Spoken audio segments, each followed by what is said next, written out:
I'm Brittany Lewis with Forbes Breaking News. President Joe Biden held an event Monday at the White House to commemorate the signing of the Bipartisan Safer Communities Act. Biden signed the legislation into law last month. This is the most significant federal gun control measure enacted in decades. The legislation laid out proposals like enhanced background checks for gun buyers under 21, federal grants to incentivize states to pass red flag laws, and the closure of the boyfriend loophole to keep guns out of the hands of domestic abusers. The bill was prompted after a series of mass shootings sparked a nationwide outcry for action on guns. Here's President Biden with more. Good morning, everyone. Doc, thank you. Your heroism in treating wounded children at Uvalde, many of whom you've known their whole lives, and treated them with normal child problems as a pediatrician. It's something we'll never forget. And Garnell, it's good to see you again. I know how tough it is. A lot of people in here have been the victims of gun violence, lost sons, daughters, husbands, wives. They understand your pain. And every time you stand up to talk about even for a good cause, it brings it all back like it happened yesterday. But thank you for the courage to do it. Jill and I will never forget the time we spent with you and your families. I want to thank the Vice President and Harris and the second gentleman, members of the cabinet, 8 of whom are here today, as well as mayors and elected officials from across the country. I want to particularly thank the governor of Illinois and the mayor of Highland Park for being here. We've had, no, I mean it sincerely, we had a number of conversations immediately after the attack in Highland Park, and I've been impressed with the way they've handled things. It's been extraordinary. And as the three of us have discussed, we have more to do. I also want to thank the bipartisan group of senators who worked so hard to get this done, especially Senators Murphy, Sinema, Cornyn, and Tillis. I hope it doesn't get you in trouble mentioning your name. Thank you for courage. As well as all the members of Congress who have worked on these issues for a long time, 80 of whom are with us today. And I'm sorry Senators Schumer and Blumenthal can't be here today, but they're working from home, overcoming mild cases of COVID. I know how hard it is to get things done because I know how hard it was to write the first gun legislation, at least the first one in my career, that was passed nearly 30 years ago. That's how long ago it was. And as I look out in this crowd, I see so many advocates and families, many of whom have become friends, whose lives have been shattered by gun violence and who have made it their purpose to save other lives. I've spent so much time with so many of you over the years that we've actually become personal friends. And I can't thank you enough for your willingness to continue to fight for other families. Nothing can bring back your loved ones, but you did it to make sure that other families don't have the experience the same loss and pain that you've experienced. And you've felt and you feel the price of inaction, that this has taken too long with too much of a trail of bloodshed and carnage. And I know public policy can seem remote, technical, and distant from our everyday lives, but because of your work, your advocacy, your courage, lives will be saved today and tomorrow because of this.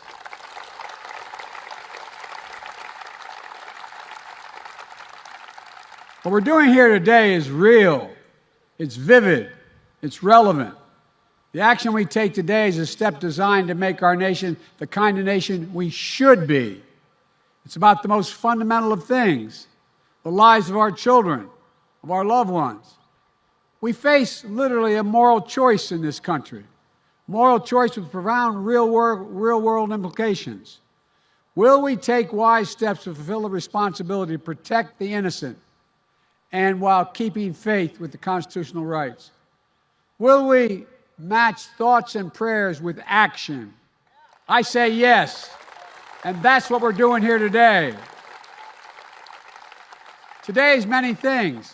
is proof that despite the naysayers, we can make meaningful progress on dealing with gun violence. Because make no mistake, sit down, you'll hear what I have to say. If you think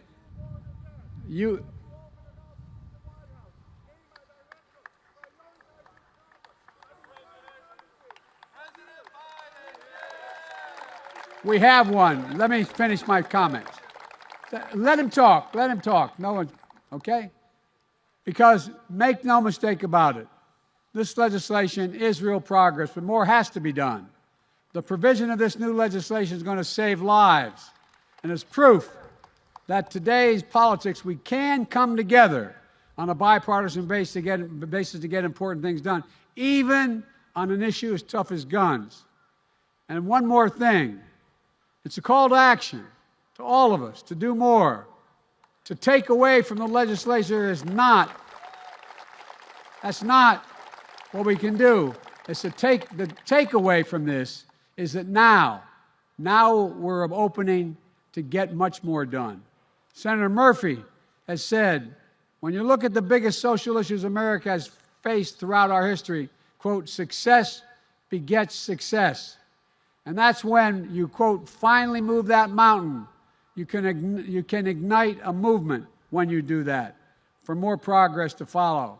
We finally moved that mountain, a mountain of opposition, obstruction, and indifference that stood in the way and stopped every effort at gun safety for 30 years in this nation. Now's the time to galvanize this movement, because that's our duty to the people of this nation.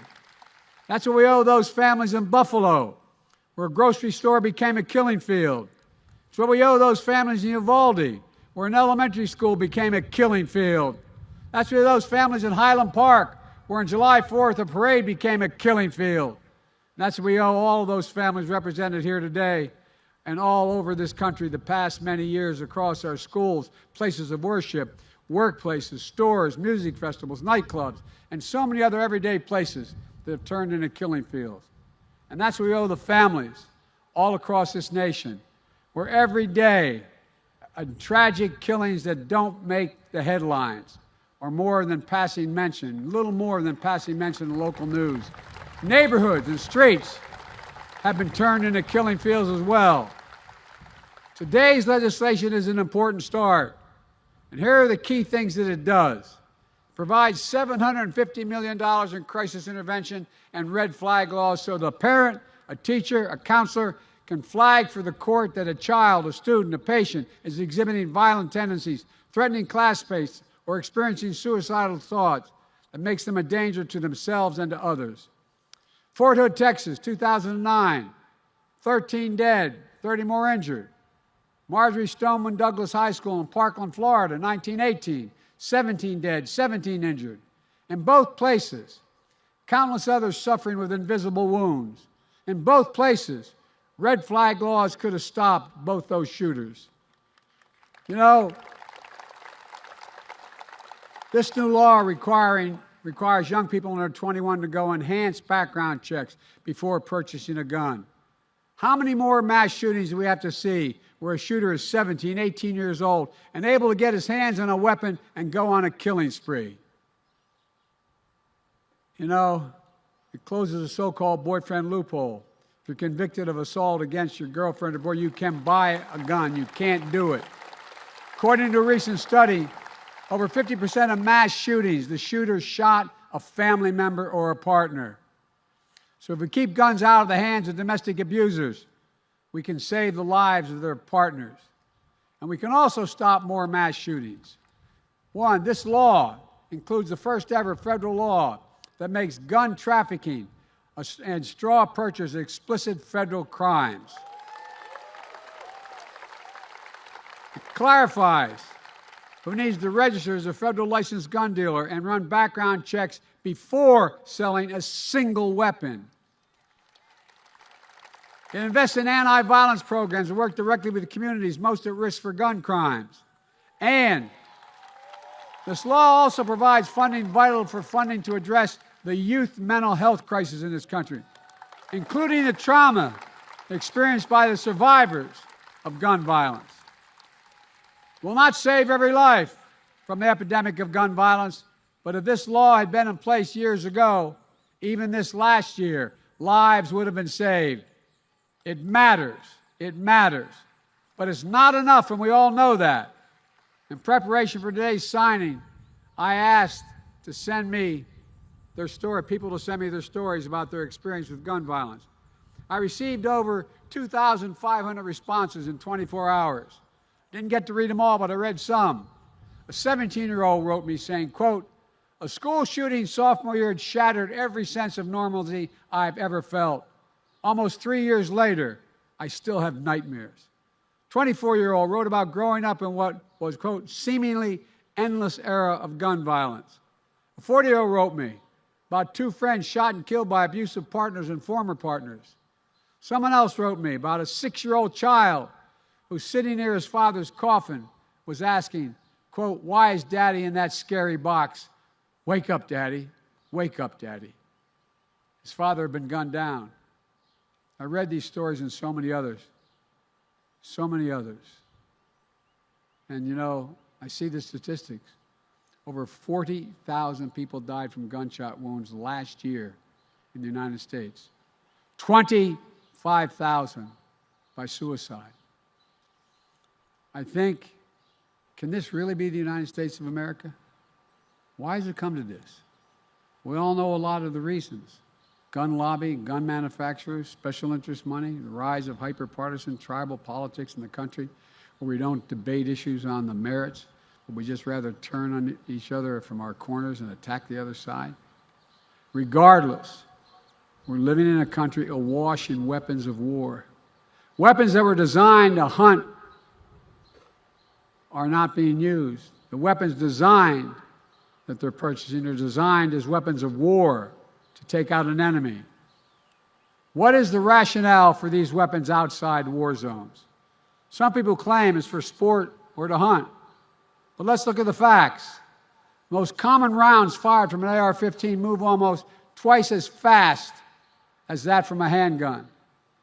A couple of smaller, lighter bullets. These weapons maximize the damage done, coupled with those bullets. And human flesh and bone is just torn apart. And as difficult as it is to say, that's why so many people, and some in this audience, and I apologize for having to say it, need to provide DNA samples to identify the remains of their children. Think of that. It's why trauma surgeons who trained for years for these moments know it's unlikely that someone shot with a high-powered assault weapon will make it long enough for the ambulance to get them to the hospital. It's why these scenes of destruction, resembling nothing like a weekend hunting trip for deer or elk. And yet we continue to let these weapons be sold to people with no training or expertise. Case in point, America has the finest fighting force in the world. We provide our service members with the most lethal weapons on earth to protect America. We also require them to receive significant training before they're allowed to use these weapons. We require extensive background checks on them and mental health assessments on them. We require that they learn how to lock up and store these weapons responsibly. We require our military to do all that. These are common sense requirements. But we don't require the same common sense measures for a stranger walking into a gun store to purchase an AR-15 or some weapon like that. It makes no sense. Assault weapons need to be banned. They were banned.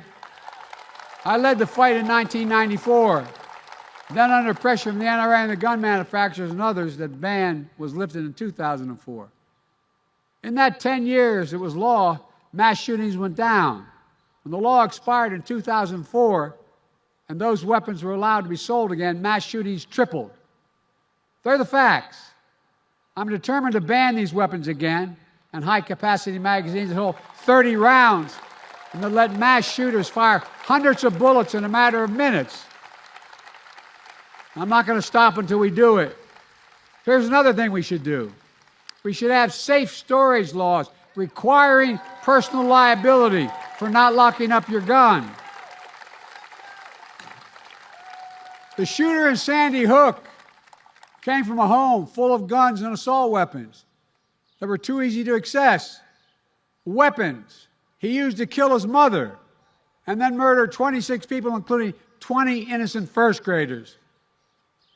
If you own a weapon, you have a responsibility to secure it and keep it under lock and key.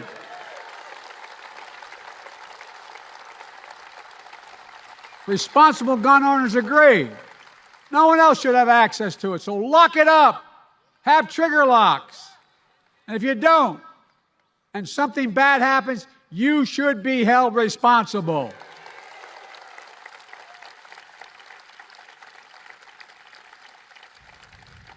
I have 4 shotguns. 2 are mine and 2 are my deceased sons. They're locked up, lock and key. Every responsible gun owner that I know does that. We should expand background checks to better keep guns out of the hands of felons, fugitives, and those under domestic violence restraining orders. Expanded background checks are something that the vast majority of Americans, including the majority of gun owners, agree on. My fellow Americans, none of what I'm talking about infringes on anyone's Second Amendment rights. I've said it many times. I support the Second Amendment. When guns are the #1 killer of children in the United States of America, let me say it again. Guns are the #1 killer of children in the United States. More than car accidents, more than cancer. And over the last 2 decades, more high school children have died from gunshots than on-duty police officers and active-duty military combined. Think of that. Then we can't just stand by. We can't let it happen any longer. With rights come responsibilities. Yes, there's a right to bear arms, but we also have a right to live freely, without fear for our lives, in a grocery store, in a classroom, in a playground, at a house of worship, in a store, at a workplace, a nightclub, a festival, in our neighborhoods, in our streets. The right to bear arms is not an absolute right that dominates all others. The perennial price for living in a community with others is being neighbors, of being fellow citizens, is that we obey the laws and customs that ensure that what the framers call domestic tranquility. That's what civilization is. That's what we have been at our best. That's what America must always be. A place where we preserve the rights but fulfill our responsibilities. I know this, there can be no greater responsibility than to do all we can to ensure the safety of our families, our children, and our fellow Americans. When I spoke to the nation after Uvalde, I shared how a grandmother who had lost her granddaughter gave me and Jill a handwritten letter. We spent 4 hours, almost 5 hours with them. And I read it. It reads, quote, "Erase the invisible line that is dividing our nation, to come up with a solution and fix what is broken, and to make the changes that are necessary to prevent this from happening again," end of quote. That's why we're here. That's why we're here. Today, I want to thank those in Congress, both Democrat and Republicans, who erased that invisible line dividing our nation and moved us forward on gun safety. It's an important step, but now we must look forward. We have so much more work to do. And I might add, there's $75 million in there for mental health reasons, a whole range of other things I'm not going to take time to go into today, but it's important. May God bless all of us with the strength to finish the work left undone. And on behalf of the lives we've lost and the lives we can save, may God bless you all, and may God protect our troops. Thank you.